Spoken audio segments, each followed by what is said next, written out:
Hello again, and welcome to another episode of the Stuhr Crazy Podcast. I'm Robb Nelson.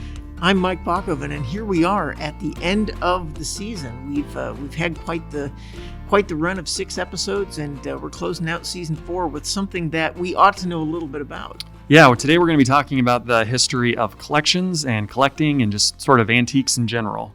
And how do we go about that? Because when I think of people who collect things, you guys have a giant collection as curators here at the museum, but we also have people who take that collection and use it. And I imagine we get into that a little bit.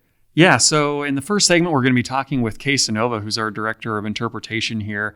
And her and I are going to discuss sort of the differences in how a museum like Stuhr Museum collects and how the private citizen collects in their own spare time and develops their own crafts and hobbies of collecting. Yep. And then, as we've been doing more frequently, we get out of the bounds of the museum and go talk to Jim Pohl at Heartland Antique Mall. You might remember him from the Grand Theater episode, and talk about what it's like to kind of be in an antique shop full time. We happened across a few dealers there as well who are just going about the daily business of seeing after their own collection in the store. It was a good time. That's great. Do you know what kind of antique dealer shatters things?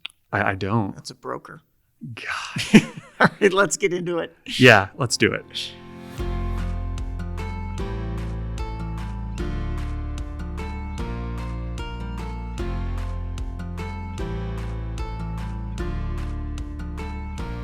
And we're back with another episode of the Stuhr Crazy Podcast. I am joined today by Cynova, Director of Interpretation here at Stuhr Museum. Kay, thanks for being on the show. Oh, I'm happy to be here.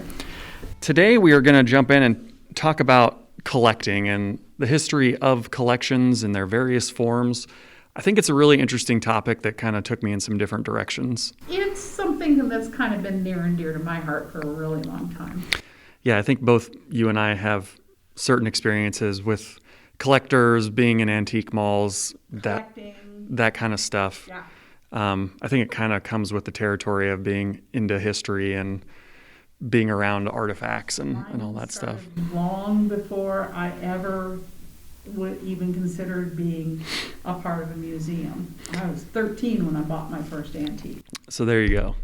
And I think I was probably around the same age. I actually remember the first thing that I remember that was engaging for me, that drew me to history, was I lived in front of a railroad track that they converted into a bike trail. Oh, yeah. And when they tore it up, it just became this huge dirt mud pit. And I spent a lot of afternoons after school just digging in the dirt, and I would find all these abandoned train parts, railroad spikes and hitches and stuff, and I just totally felt like Indiana Jones. And well, I have a similar thing. The house that I live in now was the house that my folks built, and I later found out that was part of the Peters farm.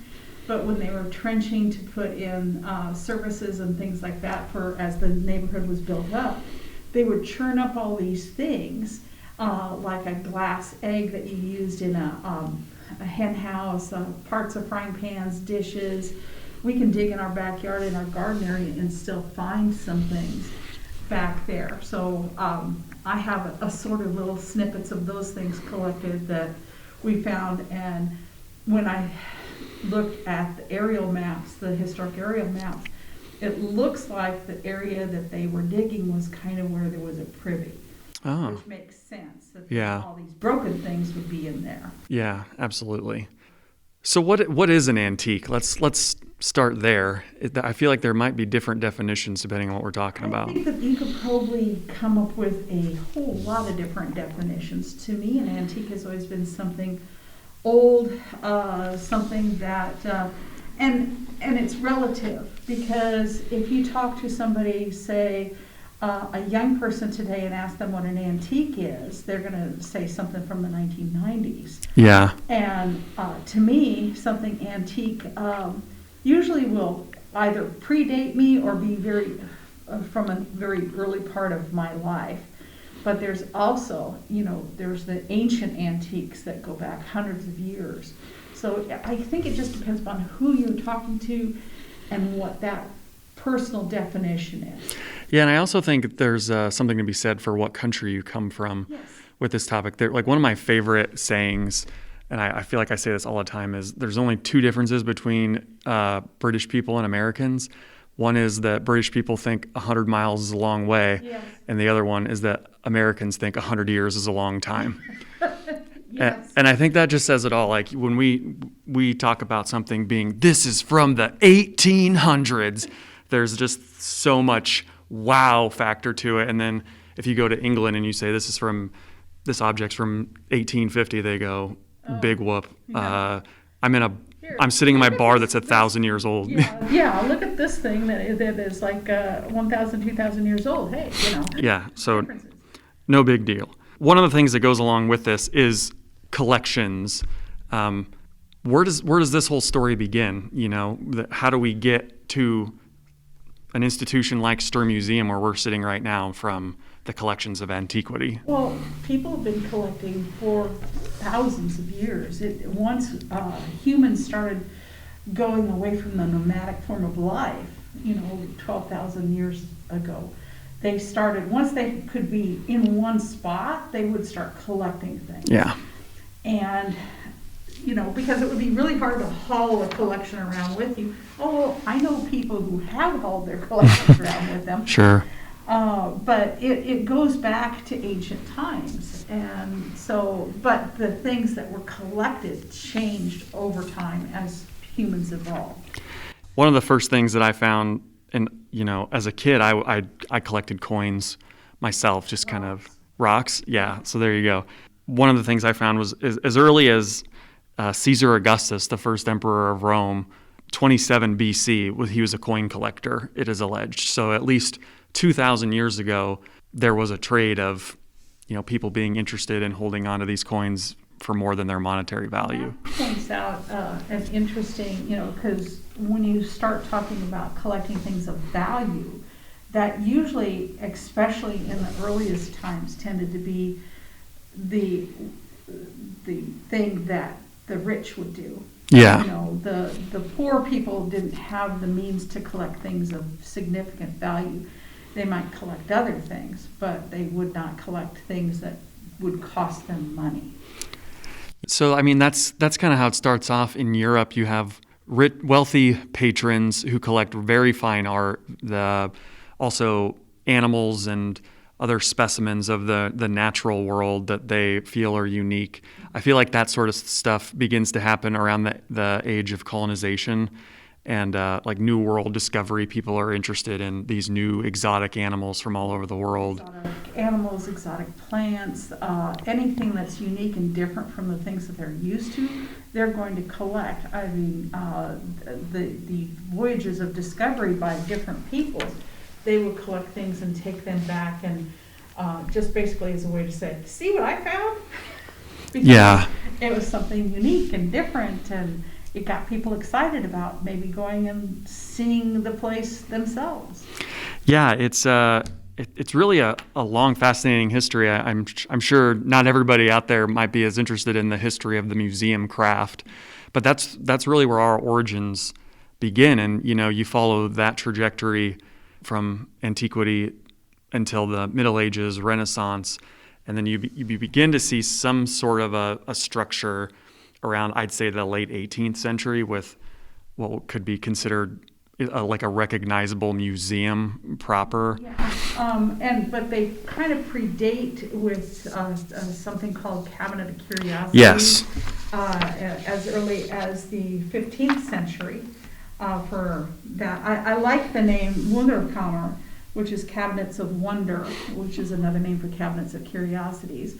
And there's an interesting book that I read called Cabinet of Curiosities, but it turns out to be a crime novel with Agent Pendergast, one of my favorite characters, but it talks about this very exotic Cabinet of Curiosities that this person collects and all these unique, weird things. And you tend to, sometimes you look at Cabinet of Curiosities as weird things, but it's tied to that collecting aspect. And some aspects of Cabinet of Curiosities eventually turns into museums.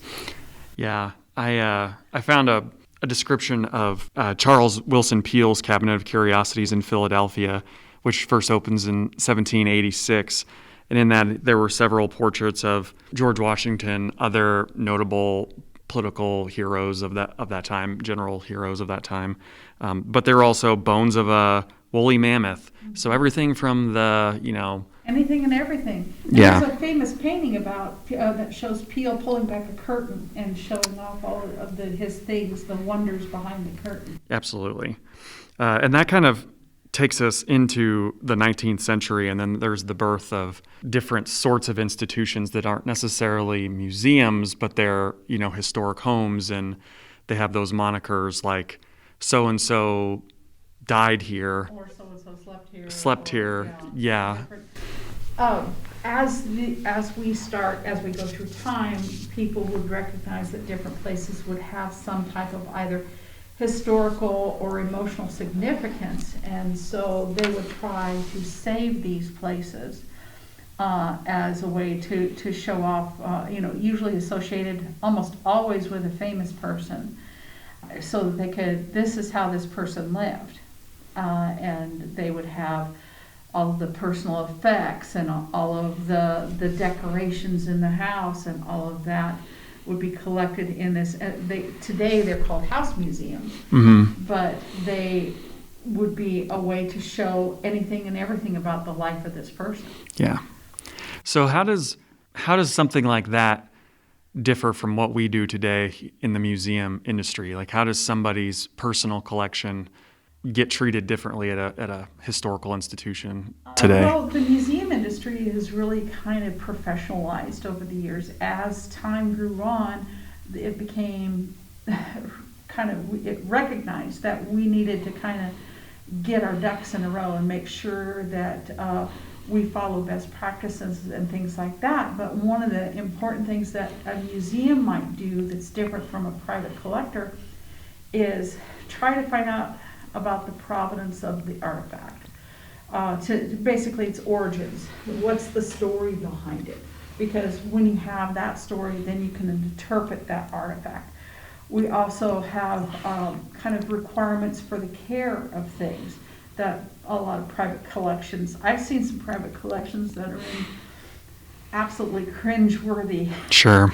storage conditions, and so it's something that's a little bit scary. Another thing is exhibitions, because you would have a way to professionally mount an exhibition of the artifacts and show them off in a way that helps. It's also, and it's tied very closely, an exhibition is often an interpretation or a guidance to interpretation of an artifact. And so you would have a way to explain the significance, the why, the how, the what, maybe the material composition of things, basically do a real deep look at what a particular artifact or collection of artifacts is. And probably the last thing, or one of the last things, would be the interpretation. Because while an exhibit is an interpretation of artifacts, we also here at Stuhr Museum interpret artifacts by having items that we can actually use and demonstrate, so that people can see how they were used and maybe make those connections to their daily life by viewing how they lived in the past and compare it with their life today. And people specify that in the donation process. Again, like as Kay mentioned, we are a unique sort of institution where we have two separate collections, one that is for objects that are stored in perpetuity, meaning forever, not 50 years or 100 years, but literally as long as there will be a Hall County, Nebraska, these objects are going to be taken care of. They're also significant for study. Other people from other institutions may come to study particular artifacts that are unique to us, or maybe they're a very rare piece. Yeah, and that second collection, I think over 100 structures on our grounds. I'm not sure the exact number, but each of those structures has these use items in quotation marks that we use for that interpretation, for that education, to give people the opportunity for that hands-on learning experience. And the structures themselves are artifacts as well? Exactly. They aren't reproduction homes or reproduction stores. These are a few reproductions down there, but the vast majority of them are original structures. And one of the things that I've been working on is trying to make sure that we have all the documentation for the history of each of those structures, whether it is a reproduction constructed as an Eagle Scout project, or if it's an original section house from Buddha over by Kearney. Just knowing all that, how we got it, when we got it, when it was built, all of these things is important. That's important information to help us tell a story. Yeah, and I would just underline several times that the way that artifacts are housed at a museum is incredibly different than the way that in which they're cared for in somebody's traditional home. You know, I can't tell you how many times people have sought to donate an artifact to the collection, and you know, it's, where'd you have it? In the basement, where it was, or the attic, and you know, it's Garage. moth-eaten, eaten by insects, rodents. You know, it's damaged because of sunlight, because of heat, because of cold, because of mildew. You know, all these sorts of things we do our best to mitigate and keep these artifacts in storage locations that are climate controlled, that are, you know, free of pests and other sort of damaging, you know. Yeah, especially boxing or wrapping. Yes. That we need to do. We also have to make sure that the things that we receive, that we accept, are pest-free. Yes. Because we don't want to introduce any pests into our collection, because we work really hard to protect the collection from these pests. And including light, you know, light contamination. When these objects are on exhibit, I mean, a lot of people might not realize how damaging light can be, but if you've ever had an old photograph that's been, you know, sitting on somebody's dining room table for 50 years. Fabric is really prone to fade. Yeah, and you take it out of the frame, you can see the difference in that, you know, that light that has been on it versus the light that hasn't been on it. Yeah, so you have to really think about, if you have something really old that's in a frame, you have to really think about where you put it. You don't want direct sunlight hitting it. I'd like to transition for a second and just talk about the Stuhr Museum collection a little bit more. We're talking about collectors from the old world. Does Stuhr Museum have any notable large benefactors who have donated several items to the museum collection? Well, and they're not a private, but the most notable one is the one that kind of got, was a big part of us starting out, was the Hall County Historical Society collection. Sure. And that was a massive amount of artifacts that they've been collecting since the 1920s that were turned over to the museum. And a lot of them are on exhibit or being used in one of the houses or in storage. But Waldeck also had some collections. I know he had some firearms that we received, and we also have a whole building dedicated to Gus Bonner, the Gus Bonner Memorial Rotunda, that houses all of his Native American and Western artifacts. Yeah, that's the building that I feel like kind of has the most parallels to what we're talking about from the past. Yes. With, you know, this person who has this great collection of artifacts from his travels all over the world, you know, kind of, that's typically the story you see of these European benefactors. And throughout their travels, they collect these incredibly rare, unique objects, and then they, you know, house them in such a way. But yeah. Mr. Bonner was a unique individual, and he collected things. He was involved in some of the old West shows, Wild West shows. He was friends with Pawnee Bill, Buffalo Bill, and he often participated in some of the Wild West shows. He's reported to have been involved in some of the early movie productions about Westerns.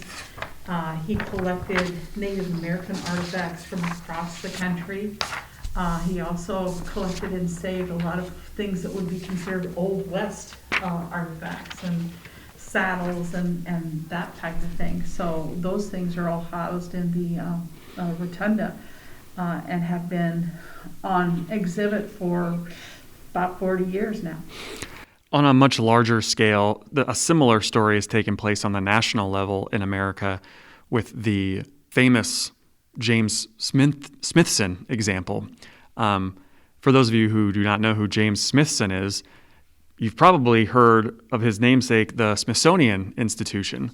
James Smithson was an English-born person who never actually set foot in the United States, yet he donated the equivalent of around $500,000 in his time in the early 19th century, which today I don't even know how much money that would be, but it would be. I think I saw an equation that compared it was a very large number. Let's just say that. Essentially, a person who was dedicated to the arts, to the sciences in his own personal life. He was an amateur chemist and mineralogist, Smithson, and just was dedicated to the idea that people should be citizens of the world. And he wanted to further education in this, up-and-coming country. Fledgling country. Yeah, who was struggling to find its own sense of identity. And there were private collections around the United States in the early 19th century, and people were aware that, there wasn't such an institution, but once they heard that Smithson was looking to donate this vast amount of wealth, there was this sort of consolidation of what this institution was going to be throughout the 1830s and 1840s. Yeah, it took some time to get everything together, but now it's one of the most significant collections in the country. Basically, they're keeping track of a lot of America's history within all the assorted buildings that are now connected to the Smithsonian. Yeah, I think there are over 19 actual museums. Yeah, I think there's some open spaces as well. I've not had the opportunity to go. I understand I need to live in DC for a year in order to do it right. I don't have time right now. But according to the original board of directors of what would become Smithsonian, the purpose of the institution was to create a space for all objects of art and foreign and curious research, and all objects of natural history, plants, and geological and mineralogical specimens belonging to the United States, which may be in the city of Washington, in whosoever custody they may be, shall be delivered thereto. That's very precise language, but sort of those are some of the areas of interest that people were looking into during that time, and it's become so much more in the years that followed. They collect a lot. If you want to see one of the sets from MASH, you go there. If you want to see something from Star Trek, you go there. I have seen Abraham Lincoln's hat when I visited, and also the bullet that unfortunately killed him. And they have all of the first ladies. They have dresses for first ladies. The Hope Diamond, I believe I saw there as well, and everything from the Hope Diamond to Archie Bunker's chair and the ruby slippers from The Wizard of Oz. There's several sets. There's a couple that are missing. There's been a whole documentary about it, about the restoration of the pair that they've got. Okay. It's really interesting. Well, I know in the book they were actually silver, and I'm guessing because color movies were the thing. It was one of the earliest, because it transitions from black and white to a color movie, and so ruby's going to show up much better than silver. Yeah. Well, shifting gears a little bit, I wanted to talk a little bit more about collecting as a hobby in the modern era.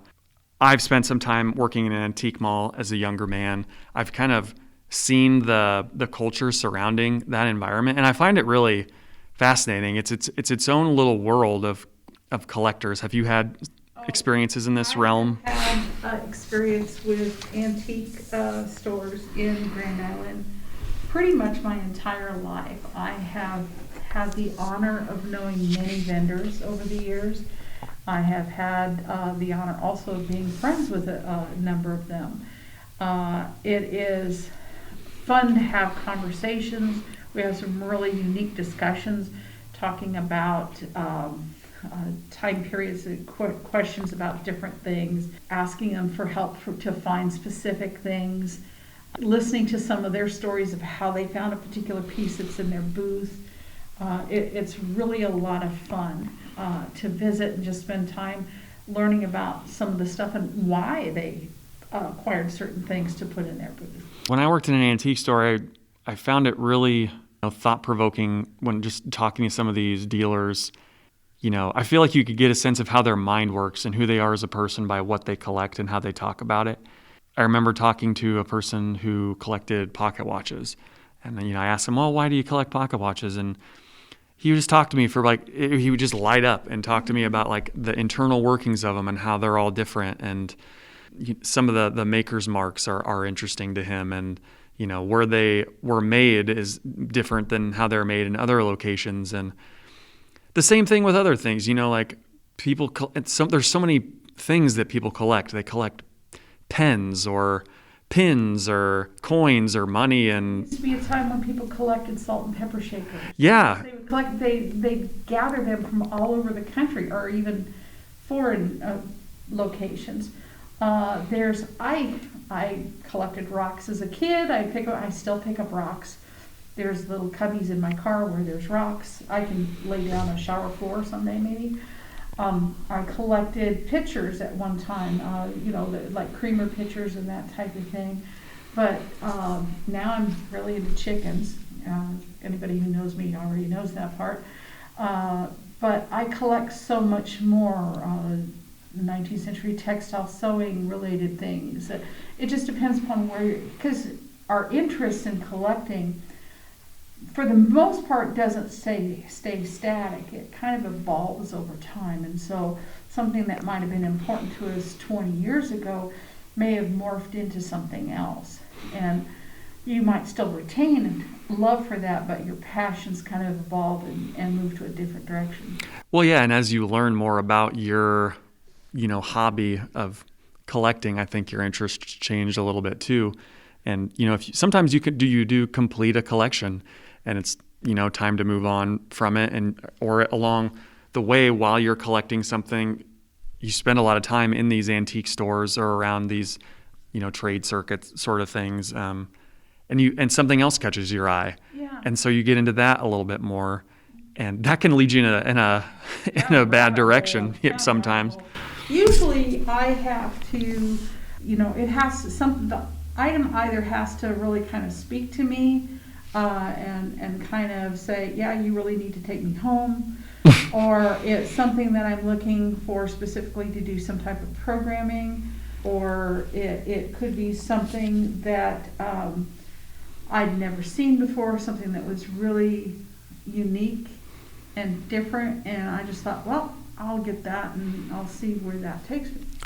This is kind of touching home for me in a more personal way. I really have a fondness for material culture as an academic pursuit. I think museums are so much more inclusive of people than something like an academic paper. Mm-hmm. I think so many more people find something in a museum or in their own private collection and at an antique store that's super interesting and compelling and engaging to them in a way that they wouldn't otherwise. And I think objects have that power. Like, what the point I'm trying to make here is I think it's really cool. Well, and see, material culture, which is the objects, the things that we collect, the personal, the things that we use in our daily lives, the things we collect, all types of things, that's what material culture is. And if you think about, as a genealogist, I think about, the lives of people and some of the interesting stories that they have.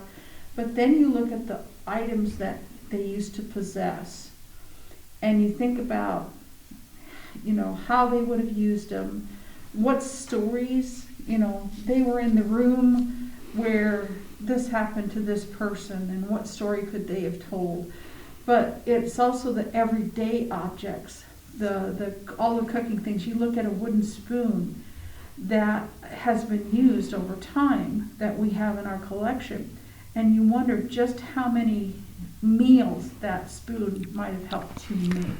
Yeah. In a similar note, when the Museum of African American History, as part of the Smithsonian, opened a few years ago, I was really moved by something then President Obama said in his speech when he was there at the opening ceremonies.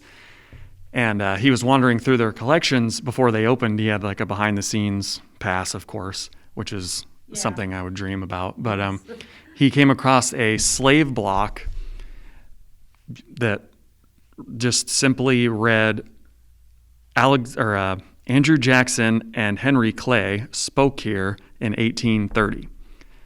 That's what the slave block said. And that right there said so much. At 1830, a slave block where every day, day after day, year after year, people were taken from their families, sold into slavery, had their lives stolen from them. And on this slave block where hundreds of feet stood to, be sold against their will, what's remembered with a plaque on this slave block is these two politicians spoke here once. Yeah. And that just says so much about that period. And, that's what I'm talking about with the power of objects. Like, you can't capture that in a paper. You just can't do it, in my opinion. The emotion that artifacts can provoke, it can be really significant. I was in Dallas, and we went, of course, to the book repository, and I was a little kid when the assassination occurred. But to be in that place, to look down from that location, to see all these items that had been collected as a part of this, provoked some extremely strong emotions. There were people touring that exhibit that day who were crying, that were, significantly moved by watching the video reels, by looking at the different artifacts that were collected as a part of this exhibit, to actually see the space. That personal connection, because anybody who is of a certain age may have some type of remembrance of that. It's just like when the space shuttle blew up. I knew exactly where I was and what I was doing, and it's something that's always going to stick with me. The Twin Towers coming down, people remember these things. But then there's pieces of the Twin Towers that are touring, and to be close to that tangible object, maybe not to get to touch it, but to be close to that, it provokes strong emotion in people. And that's one of the powers that I think artifacts and collecting has. Yeah, it's less removed. It's less further away, or like not. It becomes a real part of your life. Yeah, in a way that maybe something written just doesn't. Yeah, it doesn't quite do it. Well, I think we're gonna, come to an end of this segment here. I think we've talked long enough for this. I think we could probably talk for a couple, 3 more hours. But I'll ask you one more thing, since this is something I like to do that I've developed. But do you have a favorite story from history that involves the subject of collecting? The subject of collecting, well, I think, because I really was trying to think of a lot of different things about this, but I have to hearken to living history museums. And it was in 1891 that one of the first recognized living history, or at that time they were calling them open air museums, opened Skansen in Stockholm. And so it was a collection of buildings and places where they were interpreting pre-industrial life in Sweden. And that is the kind of like the foundation of living history museums, which is what Stuhr Museum is. That's kind of where we base our start off. And then jumping across the pond over to America, we don't do it until 1928 with Greenfield Village, the Henry Ford Greenfield Village. They're the first one. They're the first one, 1928. Mm-hmm. So it's the collection of all these buildings being brought together to help tell stories of the past, but it's also all the objects that they start to collect to help them interpret those stories. Very cool. I can't let the segment pass without turning to literature, because one of the things we could have talked about a great deal more was the subject of when collections go wrong. Yes. And the subject of hoarding is not a recent phenomena. If you think it is, it's as long as people have been collecting, they've been hoarders. Exactly, and there's no bigger account than that in Dante Alighieri's The Inferno, when he talks about the hoarders being condemned to the fourth circle of hell, where they are doomed forever to battle with the wasters, in quotation marks, by crashing heavy stones against one another for their sin of materialism. Yeah, it's crazy. And then here we are, like that's, we're going to hit pause for right now. And when we come back, we are going to be traveling to Heartland Antiques in downtown Grand Island. And we're going to be talking with a dealer and a proprietor of the collecting trade. So stick with us and we'll be back after these words. Today's podcast is brought to you by First State Bank of Railroad Town. The First State Bank of Railroad Town was established in 1879, is located on the southwest corner of Depot and South Front Street, and has a cash capital of $100,000. Savings deposits received and interest allowed. Transactions of general banking business on the most favorable of terms. Mr. D. Butler, the head cashier, is ready to help you. Your money can grow with us at First State Bank.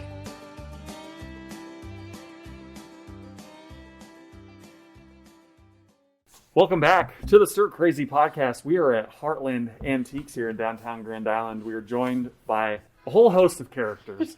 Jim Pohl here over at the Heartland Antiques. Are you the proprietor of this fine establishment? Yes, I am the owner. We opened in 1986. We moved into this building in 1991. Before that, we were in the historic GAR building up the street, GAR building. And then we were in another location, and then we've been here ever since. Gotcha. And also with us are Cynova from Stuhr Museum, Carly Kramers from Stuhr Museum, Carrie Stouffer from Stuhr Museum, and Deb Maley, who is a dealer here at the Heartland Antique Mall. Is that correct? That's correct. We're just going to get a whole host of perspectives on the ideas surrounding collecting and the history thereof. It's a fascinating topic. I think people have always been collecting, I think, as long as there have been people. Yes. Why do you think, though, that people collect things? Is there a rationale as to why that is? We'll start with you, Jim. Not to put you on the spot. What are some of the... I mean, surely you've had people who come into the store who say, I'm looking specifically for these types Oh, yeah. I mean, people collect all sorts of things. I mean, I think we went through a phase, not to get off on a tangent, but in the 90s, I think collecting stuff was very popular. I was just having a conversation with somebody the other day about how they used to drive to Hastings. Like, he and his wife would drive to Hastings because they were releasing a new Beanie Baby. Oh, yeah.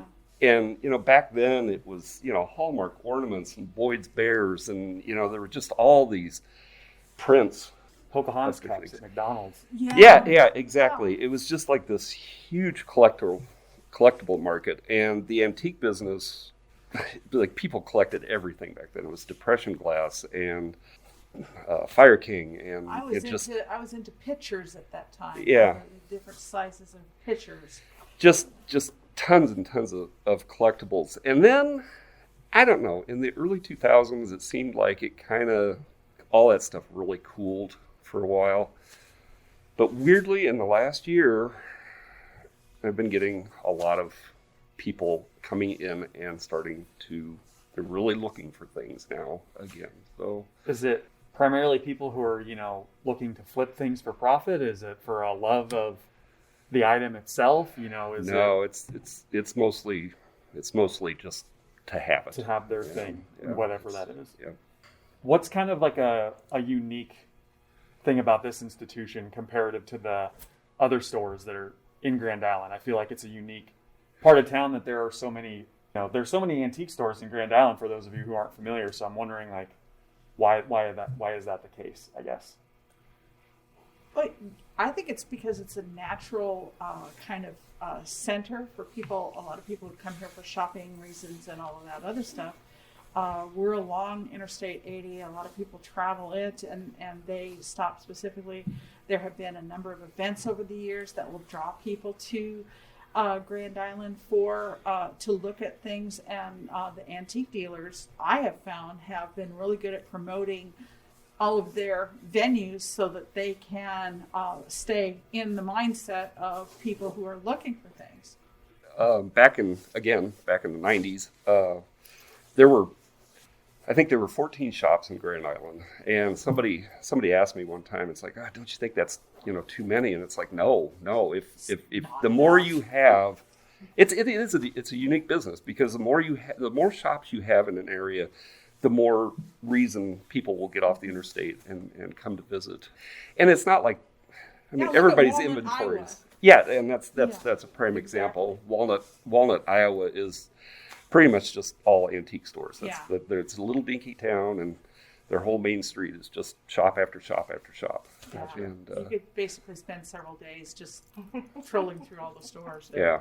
So as websites like eBay became more popularized, did you see a drastic decrease of those collectors knowing they could just Google something and get exactly what they wanted, or were people still wanting that hunt and to feel things and to see things in person? That's a good question. When eBay became popular, everybody was, they were just convinced that shops like ours would really suffer. I never really saw it. And it is people, when they're collecting things, it's the hunt. Mm-hmm. Am I right? It's the hunt that people like. And eBay is a little too easy. And it's also, I don't know, you just never quite know what people are being honest. I've run across on eBay where they'll say, this is an original magazine, because I have this thing about magazines too, and turned out they're reproductions, and if they would just have looked at it, they would have seen that it was a reproduction, but they're convinced, and even when I pointed it out, they didn't take too kindly to me pointing out that it was a reproduction and not an original Ladies' Home Journal from the 1890s. Sure. So. Well, I assume, Jim, that you're a collector of some type. What are the items that you collect? Big collection currently. And I think that's the other thing, too, is people, they'll collect things for a while, and then they get tired of them and they sell them. But right now, I collect something called Mercury Glass. Oh, yeah. Which is, they made all sorts of things, vases and just globes and everything else. And it's basically glass that has the mercury coating, or the silver coating on the inside. And it looks pretty cool when you have all kinds of lights on it and stuff. Where do you find stuff like that for your own collection? It comes in here mostly is where I've got most of it.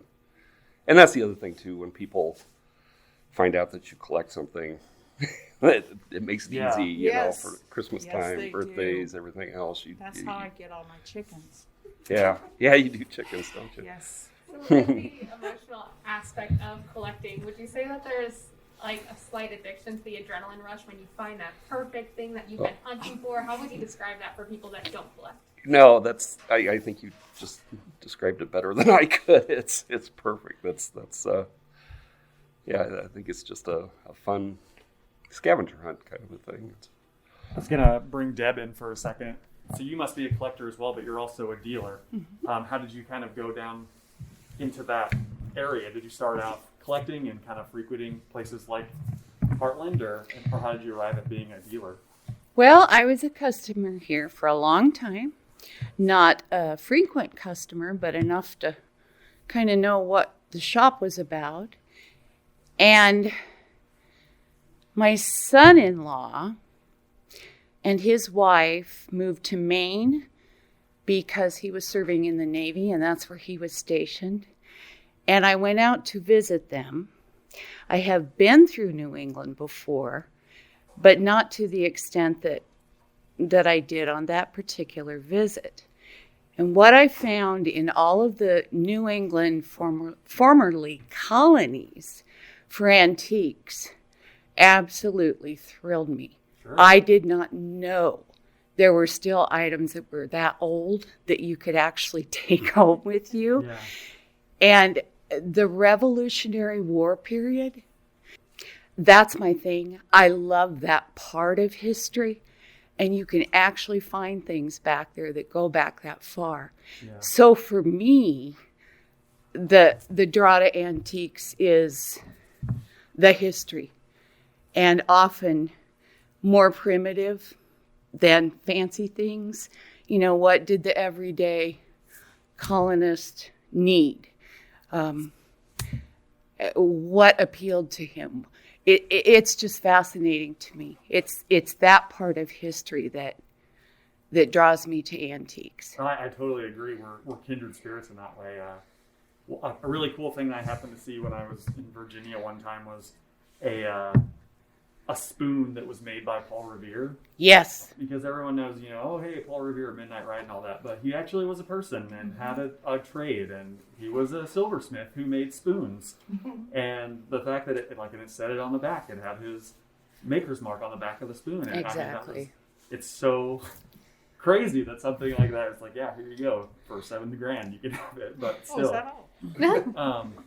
Or I don't know. I don't remember how much it was, but it was a lot of money. Probably but that, yeah. Some of that stuff exists to me. I mean, there's a term for it in academia. It's called material culture. Yes. But it's super cool.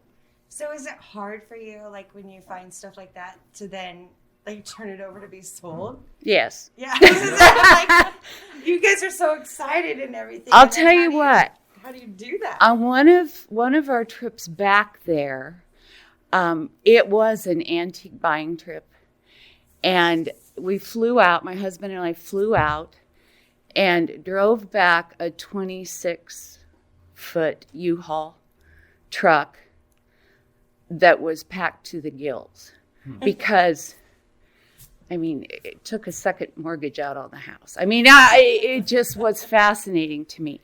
And we were going to remodel our house extensively. And I didn't know what would fit. And I didn't know what for sure I wanted to keep, or I wanted to keep it all, but I couldn't. Sure. So Jim provided a booth for me, and my leftovers have been coming in ever since. But there are times I see them go out the door and I think, what did I do? Yeah. I'm sure there's a lot of people who are in similar situations like that.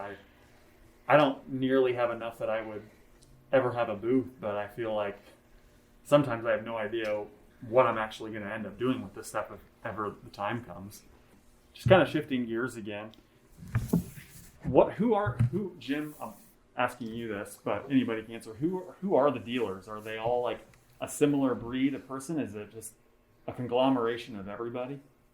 Yeah, there are similarities between everybody, I think, that collects. I think dealers sometimes what I've in talking to some, being a dealer kind of validates their collection habits. They can collect things, but then they have a way to, as they tire something, that they can find a new home for that precious to go to another caretaker and kind of pass it on. I think that's what happens is that, you start as a collector and then your collection gets to be so big, and then it's like, like as what you were just talking about, you have to start getting rid of some stuff. And so then, that's most collectors, not most, but all dealers started out as collectors. And I think that there's a great tradition here that we're kind of the ancestors of, starting with the cabinets of curiosity from the old world in Europe. Like that's kind of how they started, is people started collecting these things that were rare, the people who were affluent at least, who had places to display them. But their collections would grow so large that they would allow people in to come see them. And I don't know how much selling was involved, but they were certainly proud of their collections and wanted them displayed in some way, shape, or form. And here we are several thousand years. I think they went two different directions. I think that some went to antique dealers and then some went museum direction. Yeah. I think that because it's kind of a parallel path, but I think they just kind of went different directions because, we have collections of a lot of beautiful material culture things, and so do antique stores. Yeah, and I mean, and artwork plays a huge part in that as well. Mm-hmm. Like, a lot of these collections were fine art, so you wanted to make sure that you took especially good care of those sorts of pieces. And it was by these patrons who had a ton of money and were able to really showcase them in such a way that kind of mirrored really high-class institutions today in several ways, I think. So with the buyers, do you see them as a specific demographic of age, or with the rise of hipster culture, have you seen more young people coming in to hop on the boat? collecting? Yeah, most of our demographic, I think, skews a little older. Younger people. Now, in the last year, I have been seeing a lot of younger people coming in, but they're looking for more mid-century, more 70s. And it kind of has to be functional. I think that younger people don't really want a cabinet full of tchotchkes. Yeah, I think that it has to be more functional. You know, Pyrex is really hot right now. Pyrex glass, like baking dishes and that kind of thing from the 70s and 80s, I guess. You know, but well, I think it's generational. I mean, you collect kind of what your childhood and teen years dictated for you. Yeah, then I'm way off. Well, maybe not. My dad is in the car world, and you know, it's kind of an older demographic, but the people who are younger aren't collecting a 65 Mustang anymore. They want like an IROC Z28 Camaro from the 80s. You know, like it's just like that next wave is like where their interests are, because that's what they had when they were younger. But I think being someone that receives donations at the museum, we've seen a difference in that there are not as many hand-me-downs. There's not as many people wanting to collect 3-4 generations down the road. They're done. They don't want to store that at their house. Yep. And so has that, I mean, that's definitely affected our world. Do you see that happening here? Yeah, one of the things that I hear quite often is when people say, older people, you know, oh, we've collected this stuff for years, but we don't really know what we're going to do with it because our kids don't want it. Right. And that kind of breaks my heart a little bit. You know, it's but like I said, I feel like it's turning around a little bit. I think that the younger generation, I think they are finding some value in some of this stuff. And I don't know if it's the COVID thing, you know, or I don't know. It just There's a lot of really nice and antique stuff, especially furniture and things like that. The construction is oftentimes so much better than modern furniture. Yes. And so the functionality is, I mean, things have lasted 50, 100 years or more, and they're still functional. So why not invest in something that is proven and get that piece and have that in your home and not have to worry about replacing it every 2 years because the pressed cardboard is falling. Right. Yeah.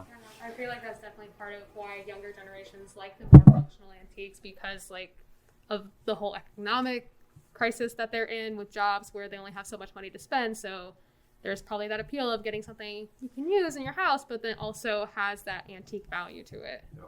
Well, and character is a big thing. You know, it's a lot of really unique pieces in here, and well, and the current generation is such a wanting to be unique and not conforming to norms, etc. So getting unique pieces that no one else has, even if they're not expensive, is kind of what they're after, more than just the thing at IKEA that everybody can get anytime they want.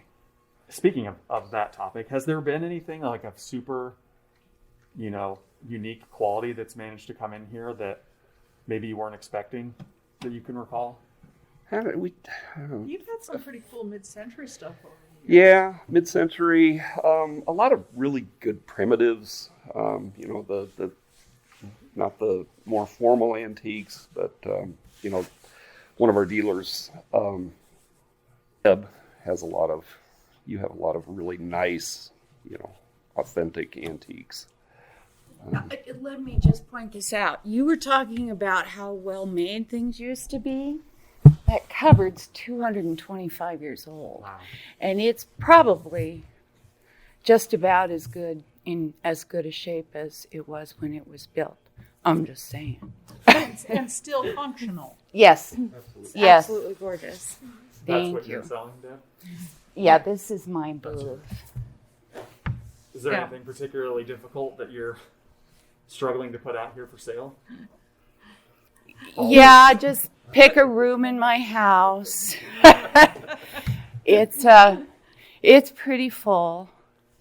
I did sell one item that I'd about give my eye teeth to have back.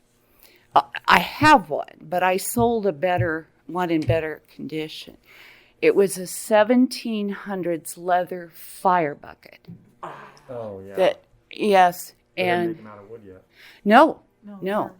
And it still carried the Boston Fire Department paint on the front of it. Wow. Yeah, that should never have left my house. Yeah. I can't remember if I actually got to see that or not. It went about the same night it came in. Well, yeah, I imagine somebody would go, "Oh, this is special." I had a dealer one time that he never would take pictures of his stuff because he didn't want to be reminded of what he didn't have anymore. That was pretty interesting. Yeah, thank you all for being Maybe here. somebody will hear it on the Yeah. podcast and offer you. I go, "Where's that 200-year-old?" Yeah, thank you all for being on the podcast today. Those are great stories. We encourage everyone to come down to Heartland Antiques anytime you're in the neighborhood and buy something from one of these great dealers that have a lot of cool stuff on display.